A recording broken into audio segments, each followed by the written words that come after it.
Poppy's revelation exploded into the Forrester universe like a grenade lobbed into a crowded boardroom.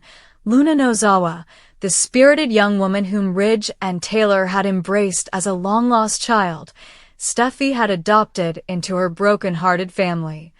And Finn had claimed with all the tenderness of a father's love, is not biologically related to Dr. Finn at all, but carries the blood of the Forresters through Thomas Forrester, Ridge's own son, an affair long buried in the family's secret history. The bombshell, delivered by Poppy at a hastily called meeting in the soaring atrium of Forrester Creations, sent shockwaves through every layer of the spired glass and steel empire. Benches rattled under the weight of stunned executive faces. Will Spencer, freshly rescued from Luna's cliffside plot and now safe but shaken, pressed his palm to his mouth in shock. Steffi's eyes, red-rimmed from weeks of terror and sacrifice, widened in horrified disbelief as Poppy produced a faded yet irrefutable DNA report. Ridge, his trademark composure shattered, stared at the document as though it were an incendiary device ready to engulf his entire legacy in flames. Taylor, who had dared to dream of a renewed family built on love and transparency, clutched Ridge's hand yet trembled with the knowledge that the ground beneath them might be less solid than they had believed. As Poppy explained that a private session with a former lab technician, someone loyal to Thomas when he was reckless and restless, had uncovered the truth behind the discarded vial and the unmarked envelope that nobody had thought to open, all eyes turned to Luna, whose porcelain face was drained of color, her dark hair falling in a tremulous curtain around her shoulders. "You're telling me," Steffi's voice cracked like ice, "that Luna has Forrester blood, that Ridge's son Thomas is her father?" Poppy nodded grimly, confirming that her meticulous investigation revealed Luna's maternity had been genuine. Her Japanese mother had indeed given birth after a whirlwind liaison with Thomas during his European sojourn, but that Finn, ever the hero physician, had stepped in only to provide the medical care and emotional support the infant Luna needed when her mother's health failed, never knowing that he was not her biological father. The implications rippled outward like concentric circles on a disturbed pond. Luna, long considered an outsider, suddenly stood as the unknowing heiress with a claim to the Forrester inheritance, shares in the storied fashion house, not to mention the intangible legitimacy that comes from being blood of the founder's line. Papers that Ridge had signed mere hours earlier, acknowledging Luna as his daughter alongside Steffi's children, were now potentially void, tainted by the very secret they had sought to bury, Finn's adoption.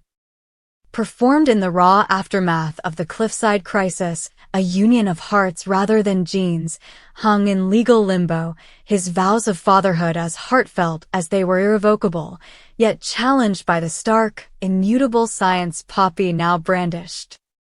Around the gleaming conference table, board members muttered about lawsuits and succession plans, while Katie Logan, whose protective instincts extended to both Logan's sisters, watched Luna with a mix of pity and defense, unable to fathom how a young woman so courageous could now be propelled into the crosshairs of corporate warfare. Brooke, summoned from the Logan wing of the family to bear witness to the fallout, felt a sour twist in her gut.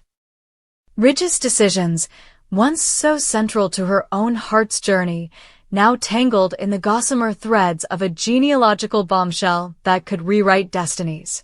When Steffi reached out and gripped Luna's arm, her touch trembled with both solidarity and accusation. "Luna, you were never meant to carry this burden. This wasn't your fault, but it changes everything." Luna's voice, usually so vibrant with determination, wobbled as she whispered that none of it made sense until now.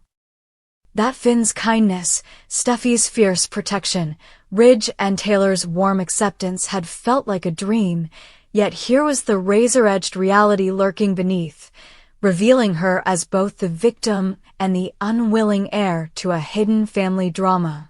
Outside, The Los Angeles skyline burned gold in the late afternoon sun, as if the city itself knew it teetered on the brink of another Forrester scandal destined for tabloid glory.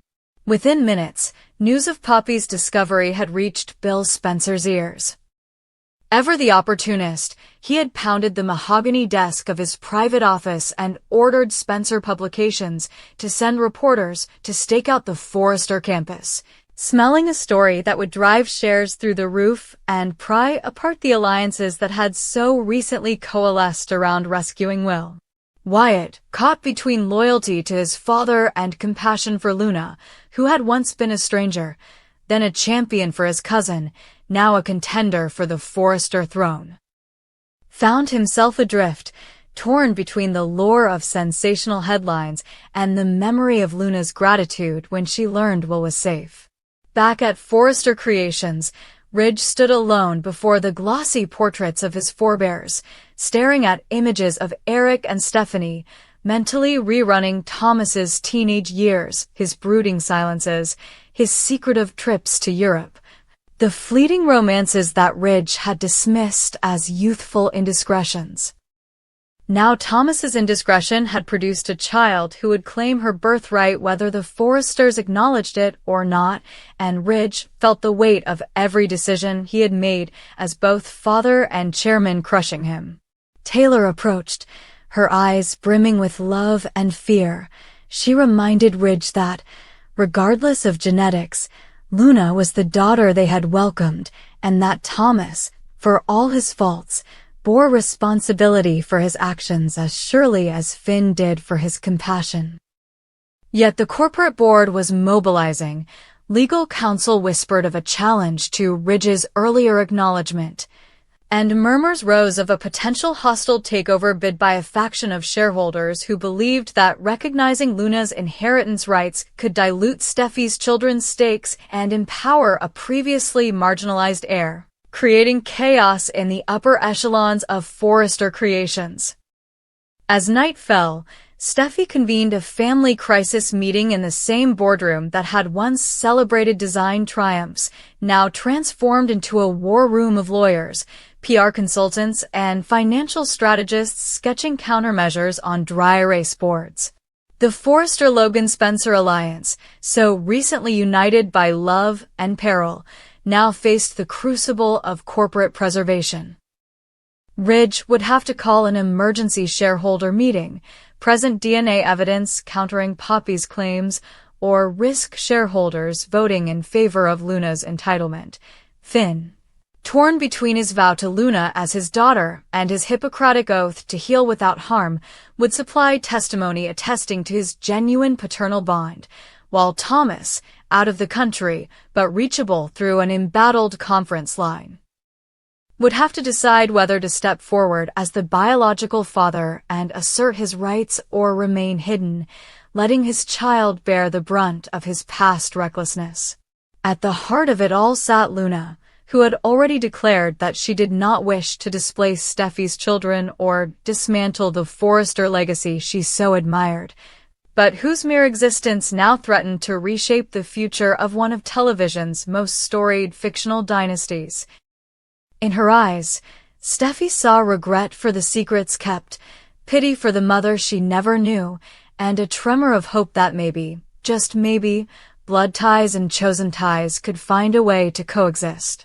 But as midnight approached and the attorneys prepared restraining orders against Poppy to block further leaks, the spiraling question remained: would the Forresters stand as one to protect their CEO's daughter's claim, or would ambition and betrayal rip them apart at the seams? And in the quiet aftermath, in the hushed corridors where mannequins draped in the season's finest gowns stood witness, Steffi whispered a vow she hoped could hold against any storm.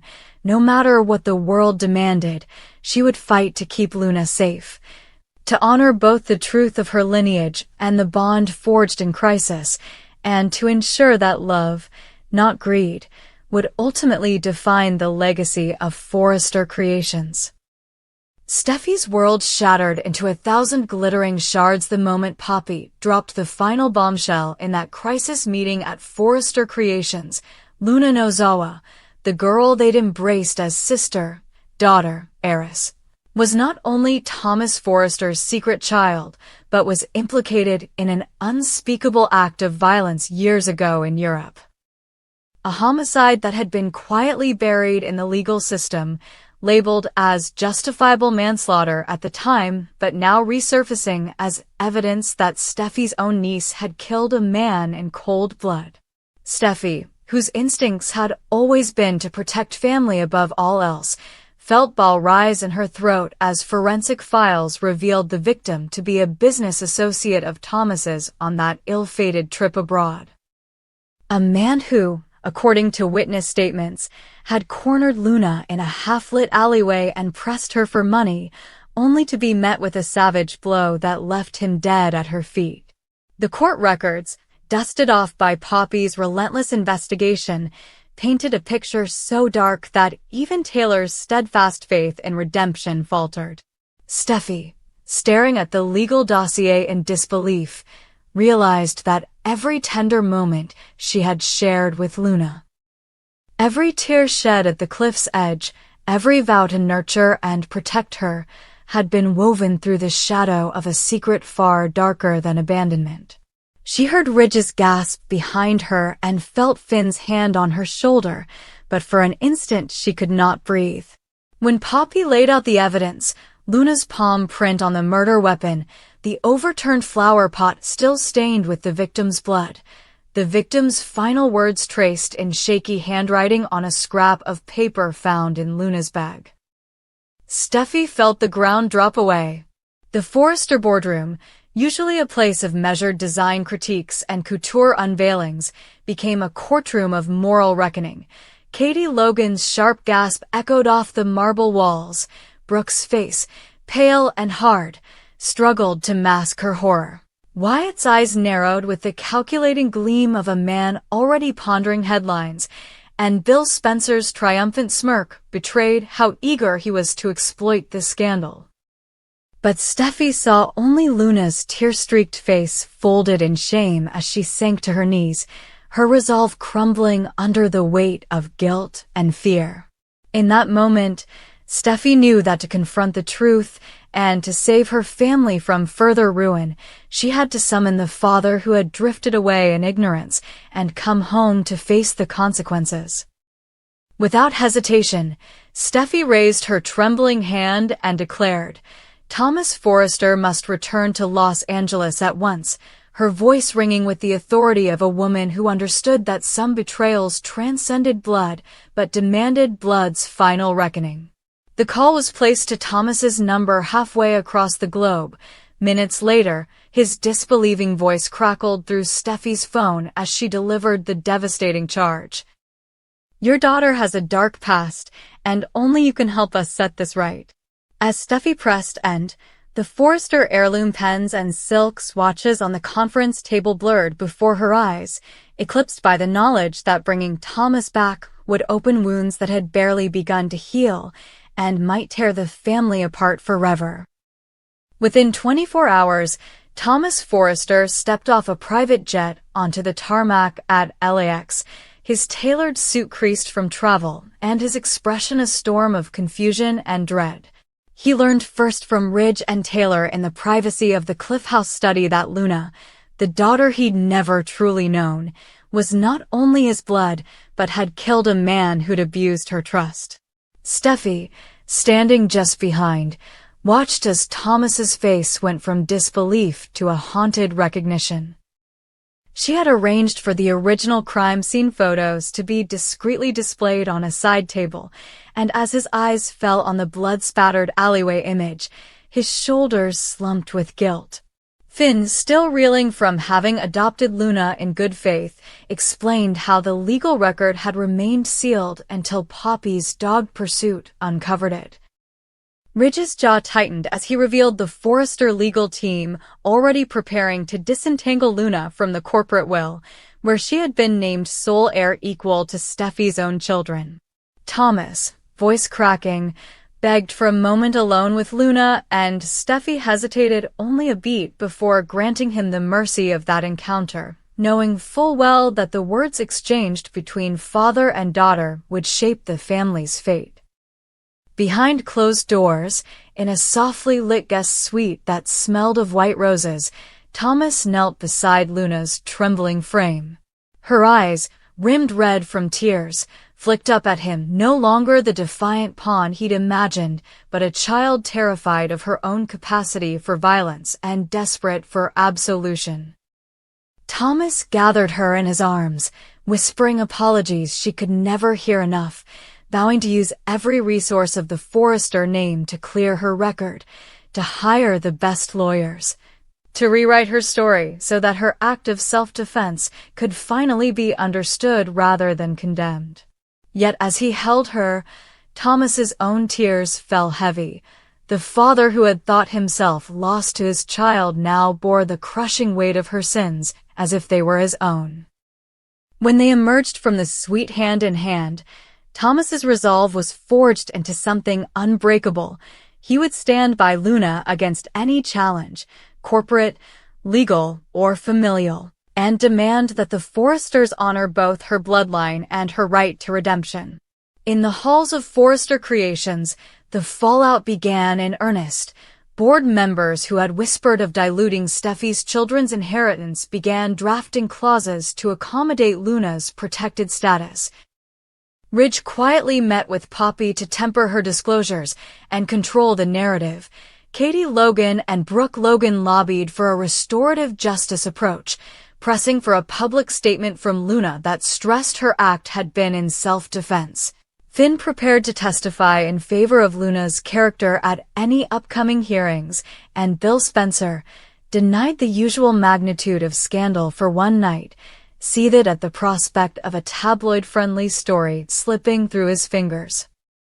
For Steffi, who had summoned Thomas to town, the real victory lay not in corporate maneuvers, but in watching the healing begin between father and daughter, even as the family braced for the inevitable storm of lawsuits and shareholder votes.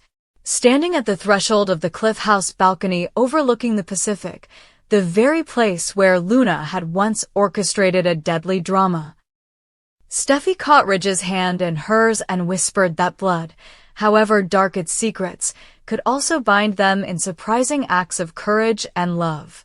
As the sun set on Los Angeles, painting the ocean in molten gold, Steffi allowed herself to hope that this new chapter, born of revelation, redemption, and the return of a prodigal father, might lead the Forresters not into ruin but into a future where truth, however brutal, could pave the way for grace.